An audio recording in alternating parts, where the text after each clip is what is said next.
Good evening everybody, happy Sunday to you, and I'm really excited about this live this evening. Just wait for a few of you to come on board, just say hi, where you're listening in from. Remember, this is my public business page, and you know I always remind you at the start of this video that this is public. So if any of you want to obviously comment, please be aware that it is public and other people will see it, because I know what it's like when you are breaking up from a narcissist. Sometimes you want to keep everything private. Maybe you're thinking about divorcing, thinking about breaking up as well, and obviously you want to keep that private. But if you want to say hi and good evening, please do so, and I can say hi back to you as well. I can see people coming on now as well. If you're not in my private and free Facebook support group, Evening Carol, then please either drop me a message or comment below and I will send you the link. It's Divorce and Breakup Support After Narcissistic Abuse. We're nearly up to 3,500 women in there now, and it is just phenomenal. The support, the inspiration, you know, friendships that have been formed. I know a couple of people met up the other day, one of my clients and somebody else. So, you know, I know there's lots and lots of people making new friendships in there as well, and that is really, really key in your recovery. Evening Rachel, evening Lucy, you know, those social connections too. So if you're watching on replay, just say hashtag replay so that I know what times people are watching, because obviously here in the UK it is Sunday night at 8 o'clock.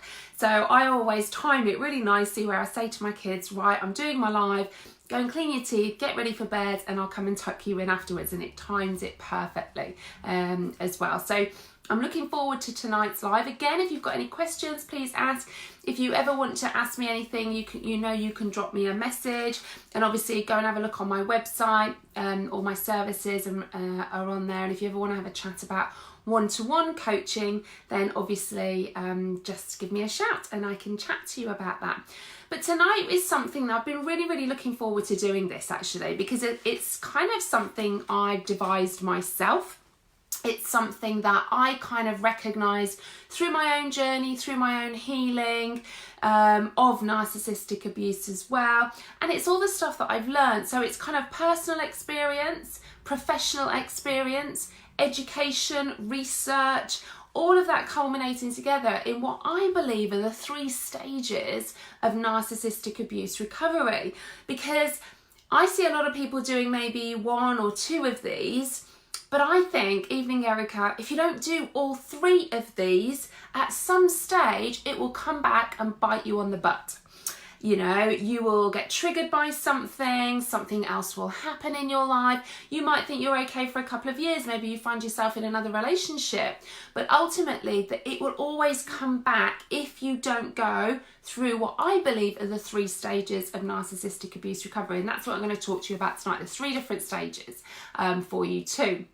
And the reason why I wanted to share all of this with you is it's a pattern that I follow with my coaching clients, and I have a brand new online program coming out on the 1st of March called the Planner Program. It's a positive life after narcissistic abuse, and there's just a few days left that if anyone wants to go for it now, ready to start on the 1st of March with the modules, you get nearly £400 worth of freebies as well, a couple of my other courses. So again, once I've finished, I'll put the link if you want to go and buy the course. It's only £97 or 3 monthly payments of £40. And again, if you're watching from the USA, Australia, or anywhere like that, it converts it to your local currency. For me, the value I feel I have given in this for you is immense. There's over 6 hours of video trainings, 9 modules, 6 lessons in each module, bar 1 there where there's 8 lessons in there as well. So I know what I'm talking about tonight for you, it's all covered in the online program for you to do at home, lifetime access,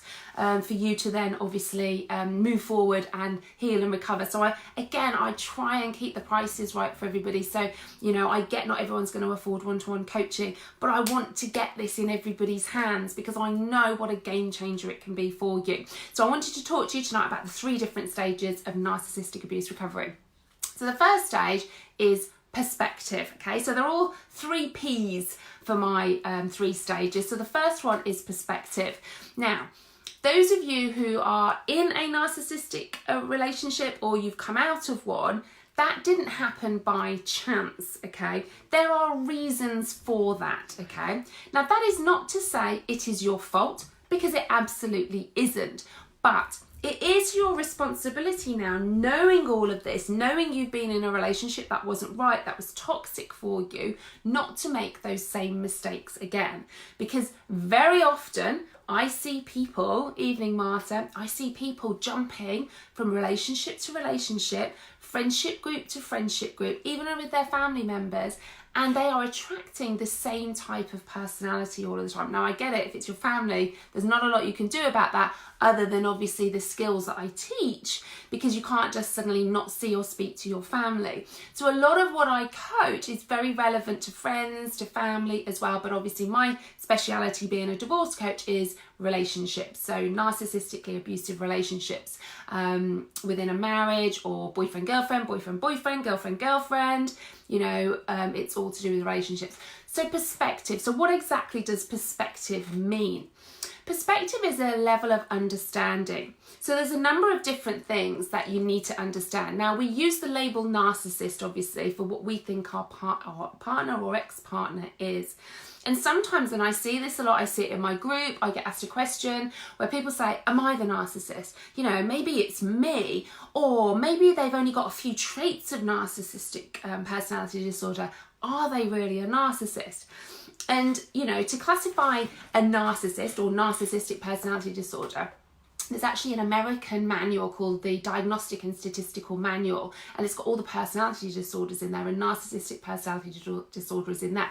And it lists all the traits of if you were going to diagnose somebody with NPD. Now, you only strictly have to have 55% of these traits to be diagnosed with narcissistic personality disorder. So it really is on a spectrum. You could have someone who's 99% or someone who's 60%.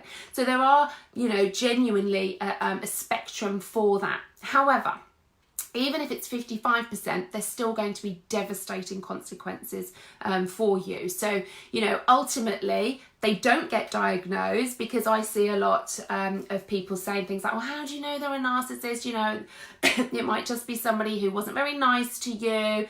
And obviously, narcissist is a label that we hear a lot about nowadays. And I see it, and I get messages, I get comments on my posts sometimes. How can you say that? Maybe it was, I put a post on LinkedIn the other day actually about domestic abuse and narcissistic abuse. And I had somebody comment on it, and he was kind of saying, you know, maybe they just don't get on, maybe there's just conflict.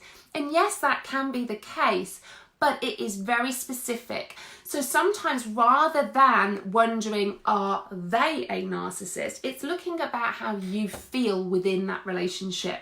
And that is key, because you can't argue with how you feel. You know, you can kind of excuse some of their behaviour, because when we've been abused for a period of time, we start to wonder, are we crazy? We start to get dissociation, brain fog. So really focus on how you feel. And that's where the narcissistic abuse syndrome comes in. Do you have the traits of that? And that is all covered in my online course as well. So it's that level of understanding of the narcissistic relationship, how you feel, what traits do they have, and that level of understanding can start to give you power. Now, I read a really interesting article the other day as well about somebody was saying that by nature of calling people who have been in narcissistic relationships codependent, we're almost saying it is their fault. And I believe that everybody who goes into a narcissistic relationship is codependent. Now, by codependent, that doesn't mean that it's somebody who's a Klingon all of their life, and that it doesn't, because I was a codependent as well. It's a series of circumstances that happen in your childhood. And another name for codependency is self-love deficit disorder. So this might help explain why you feel like you are in these relationships with narcissists, because you potentially have codependency or self-love deficit disorder. So you don't love yourselves enough because of something that's happened, so that when you go into a relationship with a narcissist, somebody else who has a healthy sense of self just wouldn't put up with it. But because you want to kind of make it work, because often we're empaths as well, so we keep trying. Maybe it's our fault. You feel sorry for them. Maybe they've had a bad childhood. So we want to keep on trying to make the relationship work. So when I believe that we are codependents coming into a relationship with a narcissist, that doesn't mean that it's your fault. It doesn't mean that you are to blame for all of that. All it means is that a series of circumstances that happened within your childhood then led you to believe something and a belief system that you would then behave like this. And again, I see lots of people, myself included, I started to really give my life an audit when I had my divorce from my ex-husband, and I realised that pretty much over the years, my friends, quite a number of my friends had been very narcissistic, and my middle sister always used to say to me, Caroline, you're really crap at choosing friends, because she said you always seem to be giving so much and they always seem to be taking so much as well, all the way back from when I was at university, you know, and we laugh and giggle about it now, but there was a real pattern in all of that, because I really felt so low in my own self-esteem, which many people would find really hard to believe, because I would be bubbly, I would be happy, I'd be smiley, but there was something inside of me that didn't feel good enough, and that happened because of my childhood. Now, what happened to me in my childhood is quite innocuous, really, probably maybe compared to many of you, because it's just about you as a child and what belief system you believe.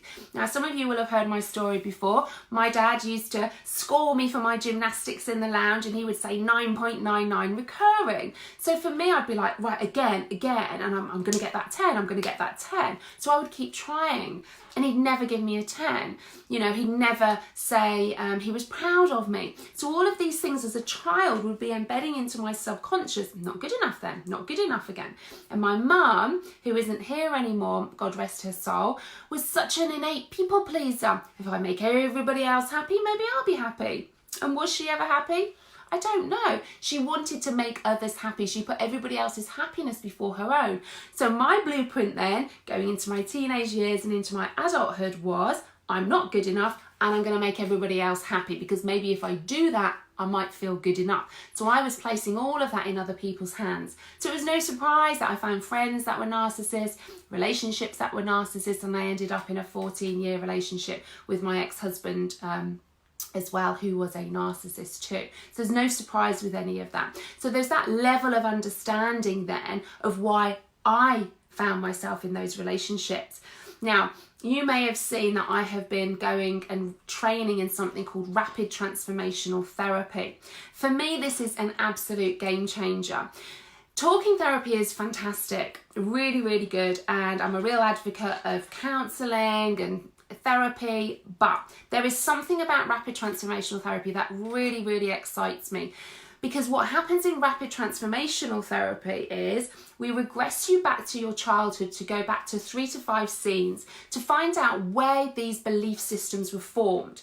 Now I see, and this is why this is such an important step of your recovery, that if you miss this out, you will carry on maybe being in those toxic relationships, or you will actually carry on still not feeling good enough, okay?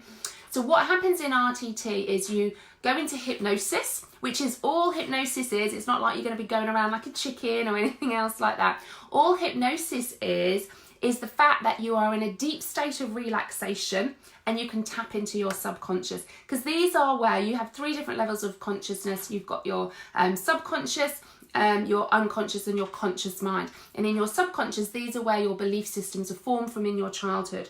So what RTT, or rapid transformational therapy, does is hypnotize you into a deep state of relaxation to go back to your childhood, to tap into exactly where these belief systems were formed. We can't change the events that happened in your childhood, but your perception of the events as the child, we can change. We can get a new set of belief systems surrounding those events. So very often, the people that I work with don't feel good enough, lack of self-esteem, suffering with anxiety, depression, PTSD, okay? And all of these things go back to the childhood, reset those negative belief systems. It's absolutely incredible. And without doing that, you're still going to carry on being in relationships where you don't feel good enough, your self-esteem is low. So if you're watching this now and you know that your self-esteem isn't very high, maybe you're suffering with depression, maybe you don't feel good enough, you don't feel worthy, you don't feel lovable, this will be because something's happened in your childhood. Now, if we were going to talking therapy, psychotherapy, anything like that, which is great and has a place, because it doesn't tap into your subconscious mind. Consciously, you will know that. And again, many of the people I work with consciously understand why, because we talk about childhood and we can understand in the conscious mind, okay? But if we don't embed it back into the subconscious mind, where the belief systems are stored, because in our daily life, only about 10% is in our conscious mind. Everything else is in our sub and unconscious mind. So that's where we need to work. But we will only be able to work in that if we go into hypnosis to tap into the subconscious there. Now, in my online program, there is a part of that where you will go into hypnosis, and it's incredible to help you understand the reasons why, so that you can then start to clear those blocks, clear those belief systems, and recreate new ones then for you. And this is such an important start of the first stage of recovery. And again, many of my clients that I have been working with, I do questionnaires a lot about codependency and that, and we get that level of understanding. But the reason why I wanted to do rapid transformational therapies is because it's quick, it's rapid, it's people will get faster, quicker results with all of this, because we can literally go back and change those beliefs as well. So the perspective aspect, that understanding of codependency, not feeling good enough, not worthy, not lovable, is all about gaining perspective, and that gives understanding, that gives power, that gives us knowledge, that gives us a level of understanding of the addictions involved too, because if we can understand all of that and change our subconscious, so our conscious and subconscious are working together, then we can move into the power stage. So the second stage of narcissistic abuse recovery is power. Now, there has to be specific strategies that you need to do for you to be able to recover. One of those, and it's an absolute must, is no contact or extreme modified contact. I get if you have children, it's very difficult. You can't just suddenly say no contact. So it has to be extreme modified contact. Now, I've done lots of videos about the addiction aspect of this, so I won't go into loads of detail about that this evening. But the addiction, if you keep on contacting and reacting and responding to your ex, all you're doing is like you're re-injecting yourself all of the time, and you're never going to heal and recover. You need to break that cycle. You need to get your energy away from responding and reacting and shift that energy onto your own healing as well. Because if you don't do that, it's going to take so much longer. And the reason I know this is because I have done this. You know, all of the things that I am telling you and saying to you are all the things I have been through, all the things that I have had, and all the things that I know work or don't work, okay? Because I have been there, believe me. Learn from my mistakes, okay? I want you to heal as quick as you possibly can and go on living your life. I don't want you to take as long as me, okay? Utilize the knowledge and research I have by going through all of what I have been through, because ultimately, if you look at me now, you know, I feel the happiest I ever have felt. I feel the most content I have ever felt. And if you'd have asked me 8 years ago, would I ever think I would feel like this and be doing what I'm doing now? The answer would have been no. I was literally at rock bottom. You would not have recognised me, okay? So the power stage is you taking back your power.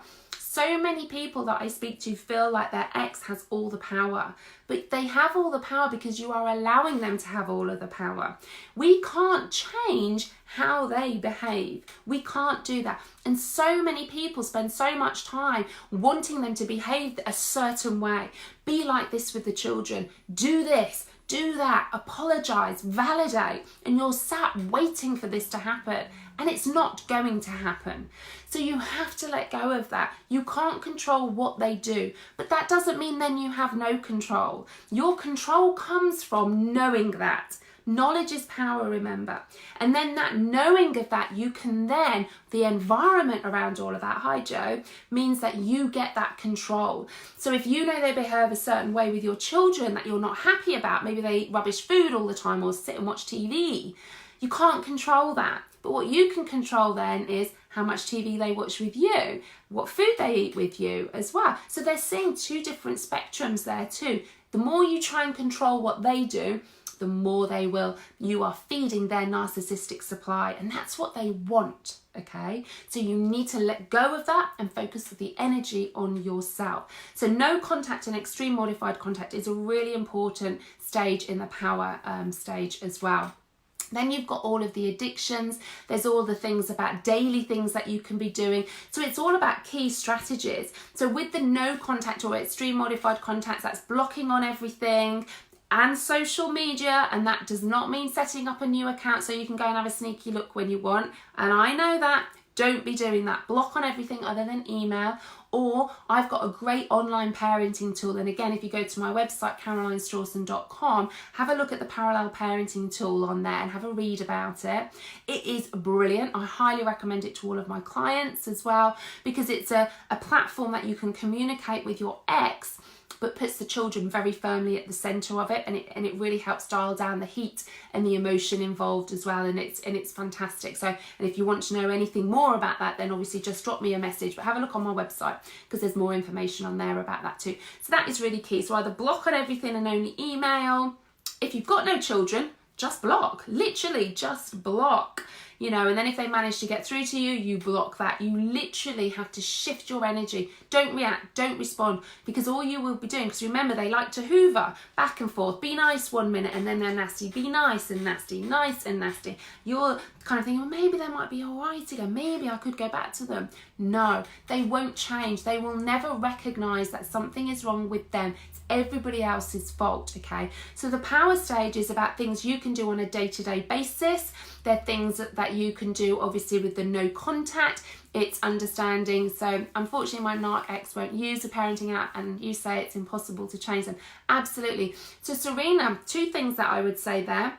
One is he will use it if you won't communicate with him any other way. Okay, and this is sometimes when you know that ultimately you've got to stick to that. Or if you've been to court or you're going to court, get it put in a court order. Get it put in a court order rather than a contact book, rather than obviously anything communication-wise like that. Get it put in a court order. It's such a great tool to put the children right at the centre of a divorce or breakup. And especially when there's abuse or narcissistic abuse, it's a really good one. So ultimately, if you blocked on everything, and you said this is the only communication, and he said no, I'm not having that, I'm going to take you to court for that, say okay then, go to court and see what the judge would say, that you're actually trying to communicate effectively with your ex to still put your children at the heart of the divorce as well. So Carol, if they never hoover or contact you in any way, does that still mean they are a narcissist? Yeah, absolutely. Just because they don't do that doesn't mean they aren't. Remember, this is all on a spectrum as well. It's just they're being supplied by somebody else, that's all. So, you know, and obviously for you, Carol, you know, your ex has got a new supply, so he doesn't need to keep hoovering you at the moment or anything as well. So I went no contact months ago, but he's never attempted to contact me in the family, yet you hear about them hoovering a lot. Yes, you do, but not everybody. Remember, you know, it isn't a one size fits all with all of this. You know, some things some do, some things others do, some things others do as well. And it's looking at the big picture in all of this. So just because he doesn't do that, Carol, is because he's so engrossed with his new supply and getting fed like that. He doesn't need to hoover you. He doesn't need to get a supply from you, which is good. And that's what you want as well. So Joe, I've blocked him now. I'm determined I'm not going to be hoovered. Well done, Joe. Oh, brilliant. Great, Serena. So what if they drip their behaviour onto the child and it affects the child? Okay, I did a great video about this a couple of weeks ago as well, Susan. Go on my YouTube channel and have a look at that. But remember, like I was just saying a little bit earlier, you can't control, unfortunately, what he will do with your children. Now, as long as there's no major psychological abuse, safeguarding issues or anything like that, which obviously if there is, then you need to take it further and go to the relevant authorities. But if it's just the digs and everything else like that and you don't like it, what you have control over here, Susan, is how you behave as a mum with your children when they are back with you. So it's not really focusing loads of time on obviously slating your ex or anything like that, because the kids will feel firmly right slap bang in the middle then, okay? You need to be the opposite end of the spectrum, the safe place, the security, and your kids will get to know that. And the reason I know this, Susan, is because this is my scenario. My kids know I'm their security. They know I'm their safe safe place to fall. So when they go with their dad and everything, they know that they go, they have their time with their father, and then they come back to me, and I'm kind of the one that is the security, the safety, the one maybe they'll cry to, the one that they need the cuddles with as well. So you have so much more control, Susan. And the best piece of advice I can give you, Susan, is don't focus so much on what he is doing with them. Focus on what you can do with them. And that for me was a game changer, because I spent a lot of my time thinking, oh gosh, you know, what's he doing? What's he saying? Why is he saying that? And the kids were crying before they went. They were crying when they came back. And I was trying to change it and make him behave a certain way with them. And all it was doing was making me ill. So the moment I realised, let him get on with it, I can then control, and I have the power when they come back to me, and that's when I can make up from all of this and show them love, show them a healthy relationship as well.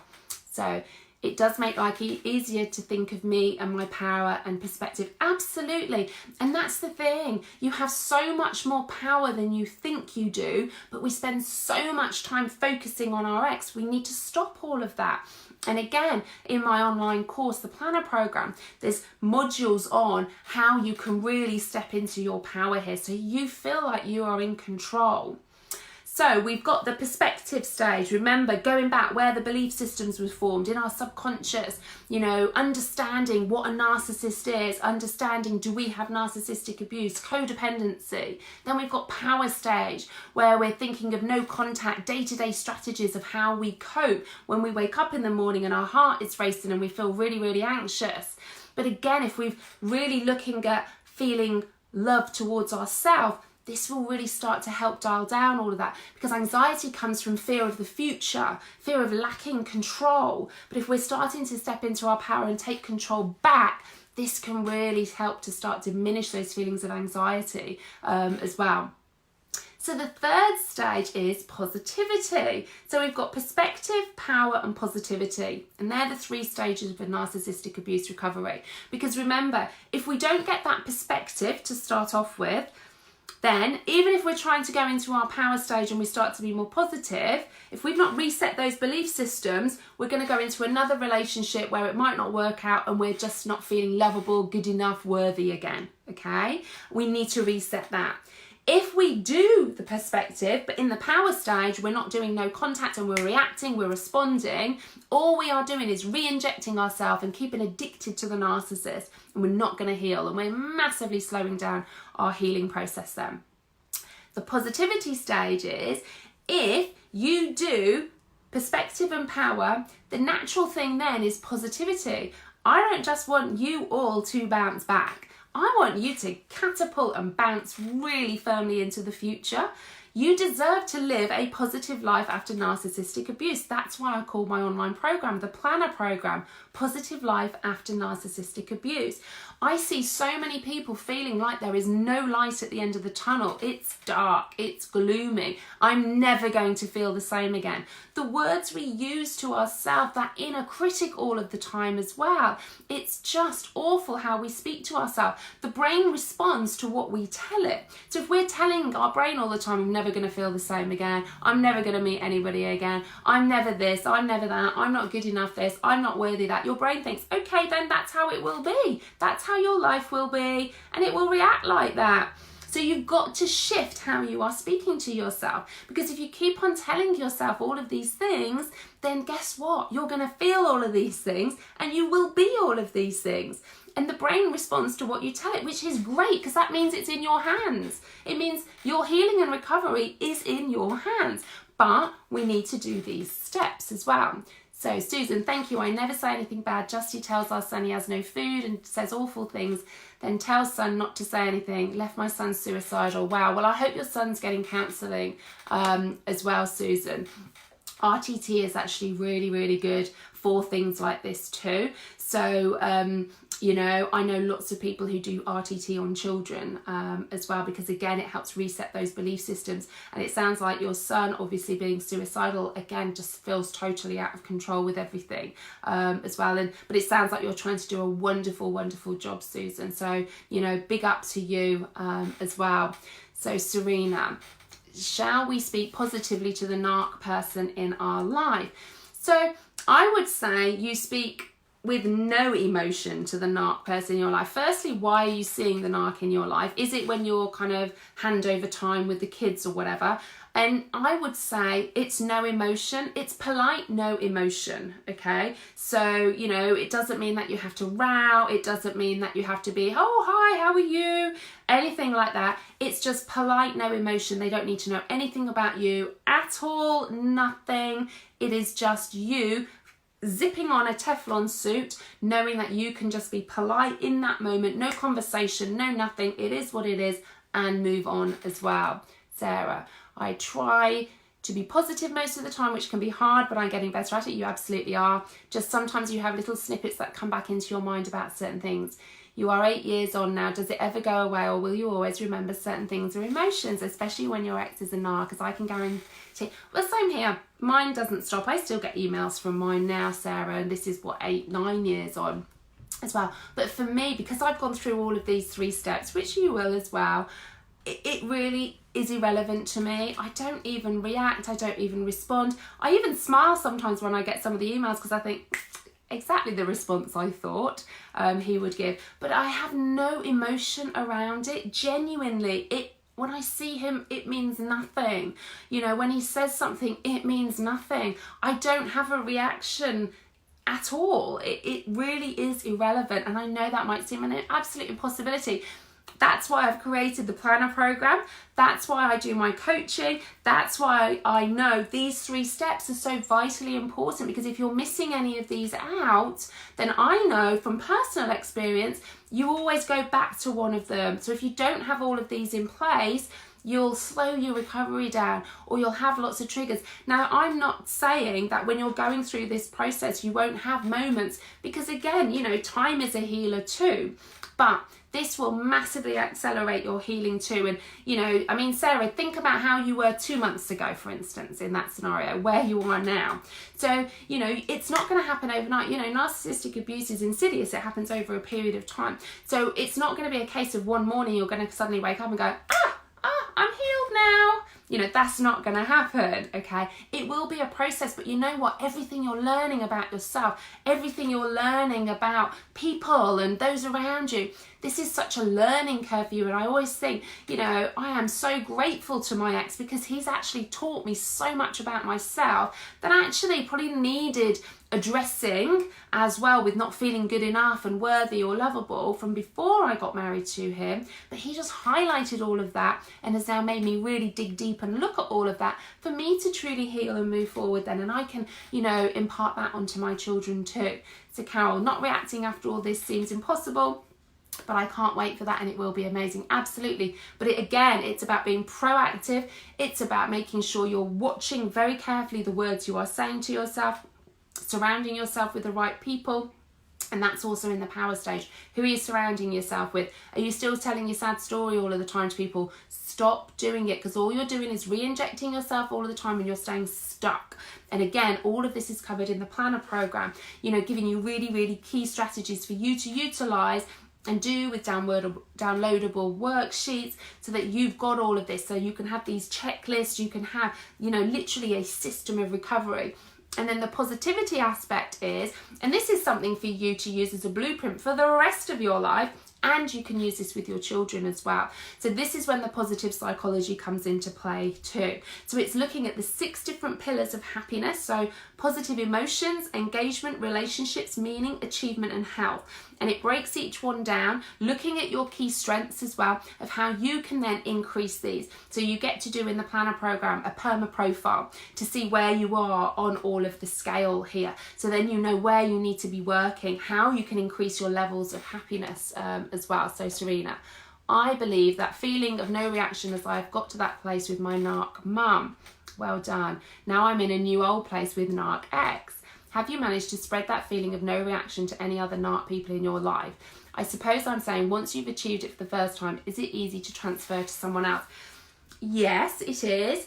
But again, remember, it can be insidious, and there's a spectrum, and it can be very different with your mum, with a friend, or with your an ex relationship as well.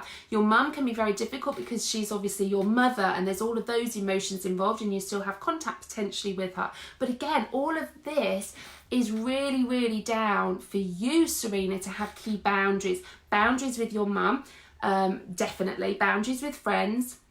I would say if you have any narc friends like I did, they're no longer my friends. I just don't surround myself. But if I had a narc parent, I would definitely have clear boundaries around that. This is your life. You know, you're not on this earth to make your parents feel good. This is your life, your happiness, your responsibility. It's not your responsibility to make anybody else happy. It's your responsibility to make yourself happy.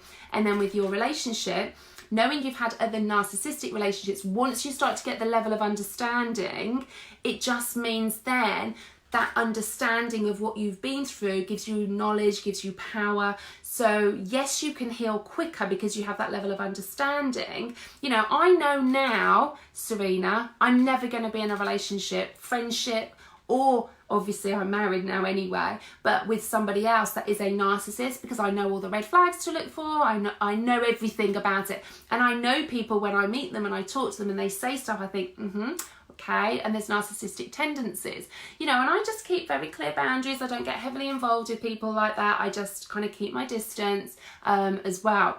So for you, it's key boundaries. If you have got a mum, yes, you need your boundaries if she's a narcissist. With relationships, my goal for all of you is you only have the relationship you've just come out of with a narcissist and never ever again, okay? Because what I want you to do is recognize all of this. And again, in the online program, you know, it looks at, are you ready to date again, and what to look for and everything else too. And again, that's in the program for you. And it really helps break that down, because I don't want you to go from one narcissistic relationship to another.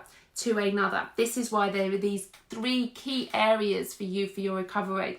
And the happiness aspects, this perma profile that you will get, it will be looking at, I've got it here. So you'll be doing like a perma profile. So we'll be looking at the 6 pillars, and then you get yourself a personalised blueprint as well. So we get your positive emotions, we've got your engagement, positive emotions, engagement, relationships, meaning, achievement, and your health. And it looks at those 6 different aspects for you as well.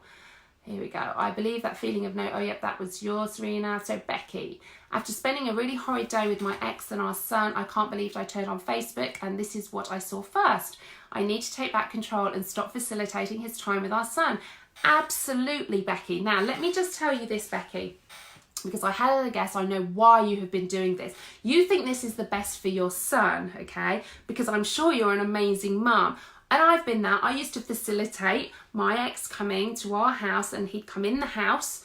So he was living down in Surrey with his girlfriend. But when he came up to see the children, I'd leave the home so he could come back into the home and spend time with them, because I thought this was best for my children. I thought I was facilitating my kids seeing their father. But actually all it was doing really was confusing the children, and it was also making my mental health not very good too. So Becky, you do not need to facilitate this. Now, if this means he doesn't step up and see the kids or anything, he needs to own that. He needs to take responsibility for all of that. He might then say, oh, you're a bad mum, you're not helping, you're not this, you're irrelevant. You know, ultimately, if he wants to see the children, you should set up a strategy where he can have them every other weekend, or he sees them just in the day, but he comes and picks him up and takes him away from you too. Because ultimately, remember, Becky, will be confusing for your son if you are both there too, because then what if dad's not living at home, but then we're going out on days with him, and that, you know, and ultimately what you want to do is enable your son. And that's not to say in years down the line you might have a conversation, and ideally, obviously, co-parenting is the ideal, but you can't co-parent with someone who doesn't cooperate. That's why you have to parallel parent with a narcissist, and it's disengaging from each other. And again, this is all talked about in my online course, so that you are then able to parent effectively, but separately. And ultimately, my goal for you, Becky, is to protect your mental health in all of this too, because otherwise what you will do is they will take the supply all of the time, and you're just going to be feeling like, you know, pretty rotten really with all of that as well. So Becky, bingo, he's got nowhere to have him at home. Okay, so then he takes him to a play area, or he finds activities for him to do, or he does actually find somewhere to take him. But that's his responsibility. It is not your place to facilitate any of that, okay? And that is not you being a bad mum, and I want to reassure you on that. You know, whatever he may say to you, that is not you being a bad mum. So back to the positivity, the third step, positivity. You know, because ultimately, if we're not looking at all of these different things, and positive psychology, for those of you who don't know, is the scientific study of what makes people happy. So it's interventions that you can do in your life for you to increase your well-being and happiness, and they can slot in. And again, in the online course, you know, there's lots of ideas for you to go away and utilize at your home, and it's great to impact on your children with all of this as well, you know, because ultimately what you want to do is be the role model for your children. This is how you heal and recover. You want to break the cycle from that perspective, because remember, it will have been something that happened in your childhood. So you're going to break that cycle. You're then going to step into your power phase and create an environment that you're protecting yourself, you're valuing yourself, your happiness, your self-esteem. Because if you do that, your children will mirror that. And the biggest gift you can give your children is to love yourself, so they recognize they should love themselves too. Because when they grow up and leave home, you want them to go out into the world feeling a healthy sense of self in all of that too. And if they're older children and you think, my goodness, you know, say to them, you know, I recognise, you know, that I need to work on myself, because it's going to allow them to do exactly the same too. And maybe you'll do things together with all of this too. So all of this is covered in my online programme. And again, it's only £97, and you get 9 modules, over 6 lessons in each module, over 6 hours of videos, downloadable workbooks, meditations. There's so much in there. And again, I will always keep updating it, because you'll get lifetime access. Or it is 3 payments of £40 as well. And I know the value. I wish I'd had something like this, to break it all down like this, to know that I wasn't a bad mum, I wasn't a bad person, and this is how I could actually have a structure to heal and recover with all of this, and really get that level of understanding too. And I could go back and watch videos as and when too. And I'll pop the link, obviously, once I've finished, I'll pop the link in the comments and also in the initial post about the live video. So the 3 steps to narcissistic abuse recovery. And if you're missing any of these out, then at some stage you're either not going to, yes it will, absolutely Serena, once it's out, it's out. It's just obviously up until the 1st of March you get nearly £400 worth of freebies as well. Yeah, Carol, you're going to love it. You're absolutely going to love it. I know you are as well. So, you know, but yeah, the price will be there. Once it's done, it's done. You get a module every single week. So the moment you buy it, if you bought it on the 1st of April, say, the 9 weeks, then you get a module every single week. It's just drip fed to you, so I don't want to overload you, but then you go back to it, you know, you go back to it whenever you want, you know, even if you've got the 2nd module, you hadn't finished the 1st, don't worry, you know, I'm not going to be a school teacher or anything saying you haven't done it, or that, you know, but I really would encourage you to do them all, because you'll get a really, really good level of understanding, you're going to really get perspective, you're going to step into your power, and you're going to live a more positive life as well. You know, I don't want you to just function in life. I want you to use all of this as a catalyst for you to catapult yourself into a positive life after narcissistic abuse. It is possible. 100% possible. I'm living proof it is possible. So I know these steps. And I see people, if they miss the perspective out and they go out and have other relationships and they haven't got that understanding, they find themselves feeling out of balance. They find themselves feeling again in other relationships that aren't right, and they get hurt. You have to do all of these things to accelerate your healing.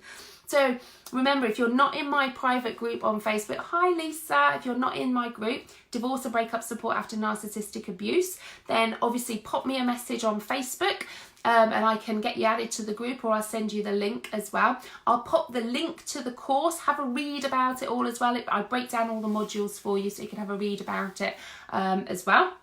And remember, if you buy it before the 1st of March, you get nearly £400 worth of free stuff as well. So, but again, from the 1st of March, it will hold the price. Don't worry, I'm not going to be putting it up or anything else like that. I wanted to create a program for those people who couldn't afford one-to-one coaching with me. I am redoing all of my coaching programs at the moment because I'm bringing my rapid transformational therapy into it as well. I am going to be coming up with a kind of one-off sessions with rapid transformational therapy too. There will be so that will be sort of a 30-day transformational experience. Then there will be a 3-month package and a 6-month package as well. So I can do all of those. So if you ever want to know anything about that and have a chat, then obviously please let me know. And then the planner program, £97 as well. And my free group. I want to help all of you. Okay, literally, I genuinely do. That's why every Sunday night I'm here trying to give you value, trying to help you. And, you know, because I get some people can't afford any of that. But if you can afford the online program at some stage, you know, sell some stuff on eBay, whatever it is, because I know what a help it would be. I sat in victim mode for 2 years, starting my day on the bathroom floor, panic attacks, self-harming, feeling so out of control, my anxiety, wake up, pins and needles, couldn't breathe. I know what it's like, and I know that this course would massively help you. And again, you'd have me in your lounge. Maybe that might not be a good thing, but you'd have me helping you. I'm by your side. I genuinely want you to heal and recover. I know how tough it can be, and I know the strategies that can really, really help you heal and move forward. So thanks for listening tonight. Remember, perspective, power, positivity, 3 key steps for you to recover from narcissistic abuse. If you follow these, you will have an amazingly positive life after narcissistic abuse. So take care, everybody. Have a fantastic week. Again, you know where I am if you need me, and I will see you again here next Sunday night as well. Take care. Bye.